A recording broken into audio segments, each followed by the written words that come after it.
तो वापस स्वागत है आपका इस नए वीडियो में।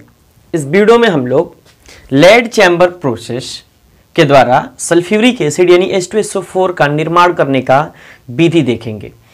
तो हमने लिखा भी है, लेड कक्ष विधि द्वारा गंधकाम्ल बनाने की विधि का वर्णन करें, और इसको लेड चैम्बर प्रोसेस भी कहा जाता है। ये कॉन्टेक्ट प्रोसेस यानी संपर्क विधि या संपर्श विधि से थोड़ा सा खर्चीला होता है। आमतौर पर कम ही खर्चा लगता है, थोड़ा सा कम ही खर्चा लगता है, लेकिन इस प्रोसेस से थोड़ी कम मात्रा में सल्फ्यूरिक एसिड प्राप्त की जाती है। इसलिए इस प्रोसेस को लेड चैम्बर कॉन्टेक्ट प्रोसेस से थोड़ा कम तवज्जो दी जाती है। कॉन्टेक्ट प्रोसेस अव्वल है, जबकि ये दूसरे नंबर पर आता है H2SO4 के निर्माण करने की विधि में। तो चलिए स्टार्ट करते हैं लेड कक्ष विधि यानी लेड चैम्बर प्रोसेस, और इसके द्वारा सल्फ्यूरिक एसिड कैसे बनाया जाता है हम उसकी चर्चा करते हैं। तो कॉपी और पेन निकाल करके बैठिए और फिर शुरू करिए नोट्स बनाना खुद से, क्योंकि जितना प्रैक्टिस करिएगा उतना ही ज़्यादा आपके लिए बेनिफिशियल होगा। तो चलिए देखते हैं, और हम कुछ बातें अभी बोलते हैं। क्या बोलेंगे? पेन आपने अगर ले लिया है तो, कॉपी और पेन ले लिया है तो लिखना शुरू करिए। क्या बोलेंगे हम? लिखिएगा, थोड़ा बोर्ड पर हम कम लिखेंगे आज क्योंकि समय बहुत कम है। तो लिखिएगा, लेड चैम्बर प्रोसेस के द्वारा सल्फ्यूरिक एसिड बनाने की प्रक्रिया में निम्नलिखित स्टेप शामिल होते हैं। लिख लिया? स्टेप फर्स्ट, स्टेप फर्स्ट लिखिएगा। लिखिएगा, सबसे पहले बोल दे, क्या बोल ही देते हैं। सबसे पहले सल्फर लिख ही देते हैं। सबसे पहले सल्फर या आयरन पैराइट, जिसको सल्फर या iron pyrite, iron pyrite FeS2 जिसको कहते हैं, का ऑक्सीडेशन यानी ऑक्सीकरण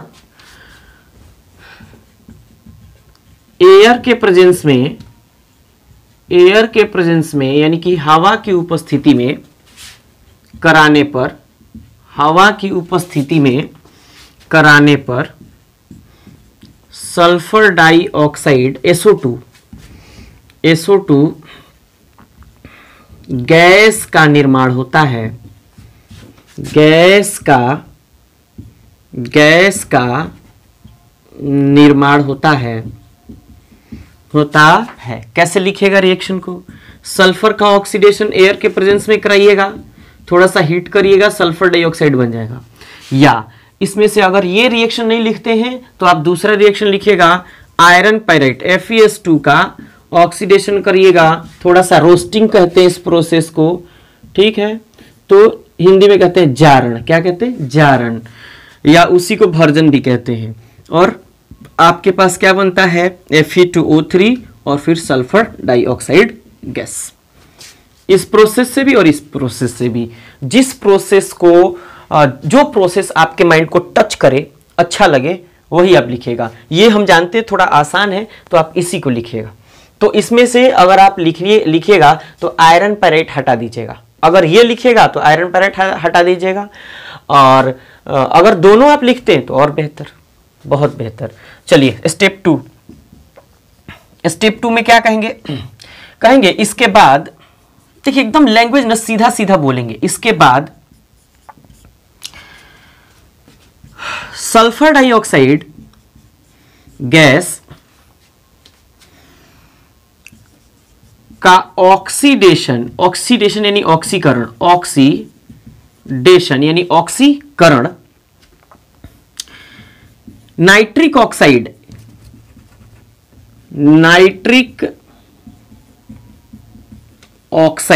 यानी NO, नाइट्रिक ऑक्साइड लिख लीजिएगा हिंदी में, नाइट्रिक ऑक्साइड यानी NO, क्या लिखे हैं। इसके बाद SO2 गैस का ऑक्सीडेशन नाइट्रिक ऑक्साइड यानी NO उत्प्रेरक यानी कैटलिस्ट, उत्प्रेरक की उपस्थिति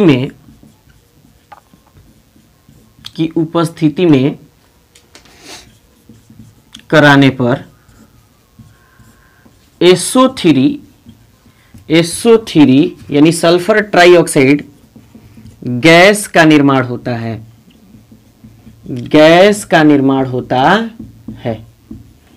बात क्लियर हो गई। उधर दिख रहा है कि नहीं दिख रहा है? दिख रहा है, बिल्कुल दिख रहा है। चलिए ठीक है, कोई बात नहीं है, आगे अब उधर नहीं लिखेंगे।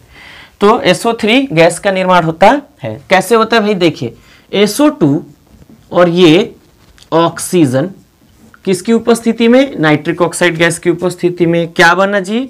सल्फर ट्राइऑक्साइड गैस बन गया। इसको क्या कहेंगे? Sulphur trioxide gas. Step 2 clear हो गया। सबसे पहले सल्फर का ऑक्सीडेशन हवा की उपस्थिति में यानी एयर यानी ऑक्सीजन की उपस्थिति में कराने पर, ऑक्सीडेशन कराएंगे, थोड़ा हीट करेंगे तो SO2 बन जाएगा। उसके बाद SO2 का ऑक्सीडेशन NO यानी नाइट्रिक ऑक्साइड की उपस्थिति में कराएंगे तो कराने पर क्या बनता है? सल्फर ट्राइऑक्साइड गैस का निर्माण होता है। स्टेप 3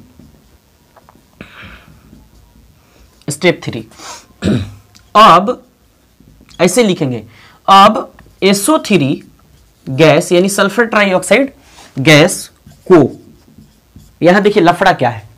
इस लाइन को जब हम लिखेंगे तो किताब कहता है कि H2O के साथ रिएक्शन कराइए, मतलब किताब कहता है कि H2O के साथ रिएक्शन कराते हैं।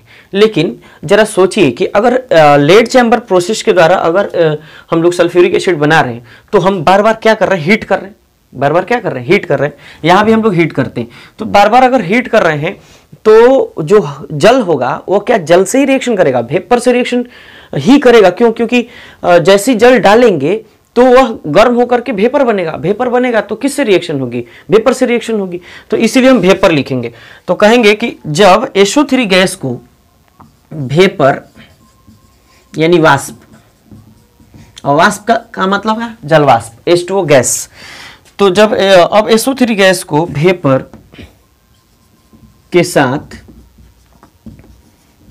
रिएक्शन कराने पर गैस का लिखिएगा यहां, गैस का वेपर के साथ रिएक्शन कराने पर कम मात्रा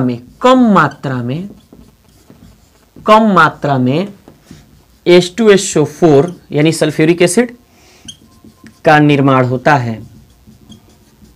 और ये कम मात्रा कितनी होती है? बहुत ही कम, लगभग 10% H2SO4 का निर्माण होता है। अभी आगे बात करेंगे, लगभग 25% तक ये सल्फ्यूरिक एसिड बनता है।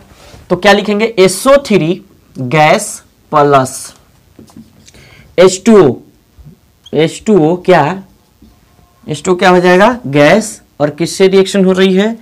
H2O गैस से रिएक्शन हो रही है तो क्या बनेगा? H2SO4। और ये क्या है? एक्वस। कैसा है? एक्वस। इसी को क्या कहते हैं? सल्फ्यूरिक एसिड यानी कि सल्फ्यूरिक अम्ल। अब यही लफड़ा है। लफड़ा क्या है? पहले इसको लिख लीजिए टोटल, और उसके बाद हम लफड़े की बात करते हैं। आप समझ गए होंगे। चलिए पहले लिख लीजिए, उसके बाद बात करते हैं। इसके बाद स्टेप 4 जो सबसे ना मतलब बिगड़ा हुआ स्टेप है, क्या कहते हैं इसको? देखिए जरा। जैसे ही H2SO4 का निर्माण होता है इसकी परसेंटेज बहुत कम होती है, लेकिन जैसे ही अच्छा एक बात बताइए, वेपर की मात्रा यानी जलवाष्प की मात्रा कम हो तो प्रोडक्ट भी कम बनेगा, और एकदम से कम हो जाए तो क्या बनेगा? वही जो रिएक्शन अभी सल्फ्यूरिक एसिड बना रहा था वही चेंबर क्रिस्टल का फॉर्मेशन करना शुरू कर देता है। तो क्या कहते हैं जरा देखिए, कहते हैं कि जब वेपर यानी जलवाष्प H2O गैस की मात्रा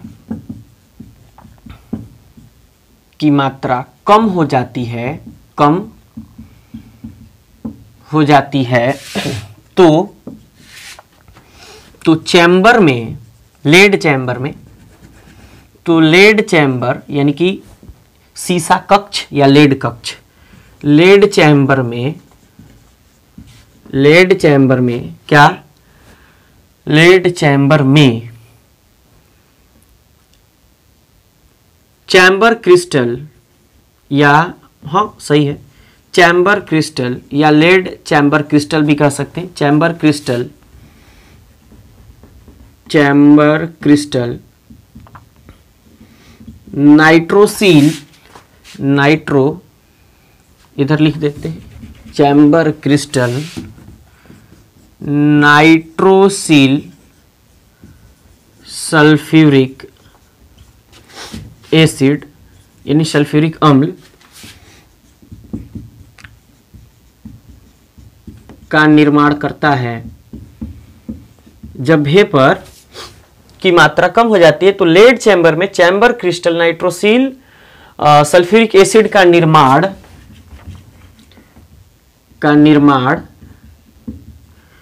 होता है, जिसमें sulphur dioxide comma nitric oxide as a catalyst comma nitrogen dioxide comma vapour यानी कि जलवाष्प इत्यादि भाग लेते हैं। ये सब गैलुसैक टावर में होती है। तो हम पूरा विथ एक्सप्लेनेशन अगर एक एक स्टेप की बात करें तो भाई टावर आपको बनानी पड़ेगी, है ना। तो 5 नंबर का अगर प्रश्न हो और पूरा आप एक्सपेरिमेंट थोड़े करके दिखा रहे हैं तो उतना बनाने की जरूरत नहीं है। आपका स्टेप सही होना चाहिए, रिएक्शन और लैंग्वेज दोनों सही होना चाहिए। अगर रिएक्शन और लैंग्वेज दोनों सही है तो एग्जामिनर नंबर आपको देगा। और हम अभी तक जितना साल से मतलब लोगों स्टूडेंट को हम ट्रीट कर रहे हैं, पढ़ा रहे हैं, तो उसमें हमने कभी भी ना इसका टावर या चैम्बर वगैरह कुछ बनाया नहीं है और बच्चे नंबर लाते हैं। ठीक है, तो जरा सुनिए, H2O इत्यादि भाग लेते हैं। रिएक्शन कैसा होगा? करा SO2 गैस, NO2, ये सब के सब गैस है, ये भी गैस है, और H2O भी गैस है। H2O भी क्या है? गैस है। गैस का मतलब जलवाष्प। क्या बन रहा है भाई? देखिए क्या बनता है। ये बनता है HSO4NO, HSO4NO। ठीक है, इसी को क्या कहते हैं? नाइट्रोसील सल्फ्यूरिक एसिड, नाइट्रोसील सल्फ्यूरिक एसिड। देखिए जैसे जलवाष्प की मात्रा कम होगी तो क्या बनेगा? एक क्रिस्टल का फॉर्मेशन होगा। मतलब पानी है ही नहीं तो क्या बनेगा वहां? H2SO4 नहीं बनेगा, H2SO4 नहीं बनेगा वहां ना, एक क्रिस्टल का फॉर्मेशन हो जाता है। एक्वस बनेगा नहीं तो क्रिस्टल ही बनेगा भाई, जलीय नहीं बनेगा तो ठोस ही बनेगा। टेम्परेचर हाई है, टेम्परेचर क्या है? हाई है, तो इसलिए नाइट्रोसिल सल्फ्यूरिक एसिड ये क्रिस्टल का फॉर्मेशन हो जाता है। अब तब अगर नाइट्रोसिल सल्फ्यूरिक एसिड का फॉर्मेशन हो गया तो एक बात बताइए, हम क्या नाइट्रोसिल सल्फ्यूरिक एसिड बनाने के लिए आए हैं? नहीं, हम लोग सल्फ्यूरिक एसिड बनाने के लिए आए हैं। तो हम लोग क्या करते हैं, लिखते हैं स्टेप 5 में, 5 या 6 जो भी हो, लिखेगा कि अब nitrosyl HSO4NO, nitrosyl sulphuric acid को पुनः जलवाष्प की अधिक मात्रा, पुनः जलवाष्प यानी वेपर,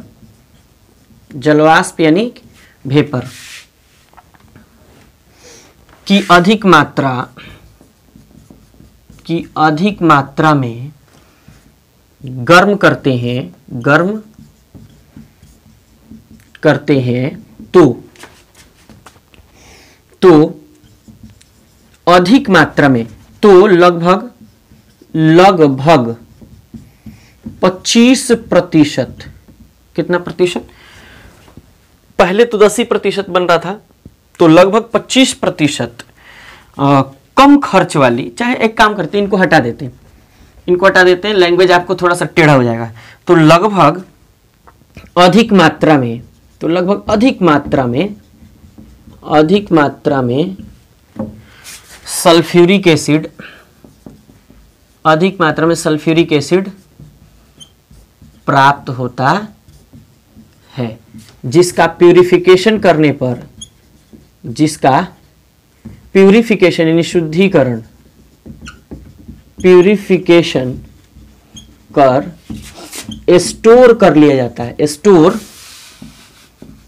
कर लिया जाता है, स्टोर कर लिया जाता है। और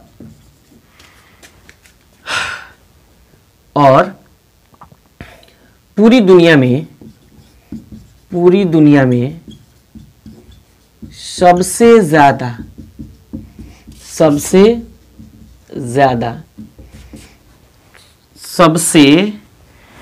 पूरी दुनिया में कांटेक्ट प्रोसेस के बाद स्टोर कर लिया जाता है। इतना ही रहने देते, चलिए रहने देते, लैंग्वेज लंबा हो जाएगा। स्टोर कर लिया जाता है, इसका प्यूरिफिकेशन करके स्टोर कर लिया जाता है। रिएक्शन कैसे लिखेंगे, इधर वाला मिटा दे, नीचे पता नहीं दिखेगा, नहीं दिखेगा आपको। तो रिएक्शन तो यहाँ हो सकता है, तो क्या लिखेंगे नाइट्रोसिल यानी HSO4 NO plus H2 gas, और फिर बनाएगा H2SO4 प्लस NO और फिर NO2। ये दोनों के दोनों गैस होते हैं, ये उड़ जाते हैं, ये एक्वस फॉर्म में प्राप्त होते हैं, लेकिन फिर भी थोड़ी मात्रा में अशुद्धि होती है, तो इसको केवल प्यूरिफिकेशन कर लिया जाता है इसका, और फिर आपको सल्फ्यूरिक एसिड प्राप्त हो जाता है। तो ये रहा आपका लेड चैम्बर प्रोसेस। अब बताइए आपको ये वीडियो कैसा लगा। अगर आपको ये वीडियो अच्छा लगे तो वीडियो को शेयर कर दीजिएगा, और अगर चैनल पे पहली बार आए हैं तो चैनल को सब्सक्राइब करके बेल आइकन को जरूर प्रेस करिएगा। मिलते हैं नेक्स्ट वीडियो में ऐसे ही। अब इसके बाद बचे हैं केवल और केवल क्या होता है जब, व्हाट हैपन व्हेन। तो चलिए मिलते हैं नेक्स्ट वीडियो में। वीडियो देखने के लिए बहुत बहुत शुक्रिया, और आप कॉपी पेन ले करके ही बैठिए। अभी तक आपने नोट नहीं किया है तो भाई नोट जरूर कर ले। चलिए मिलते हैं नेक्स्ट वीडियो में। Thanks for watching.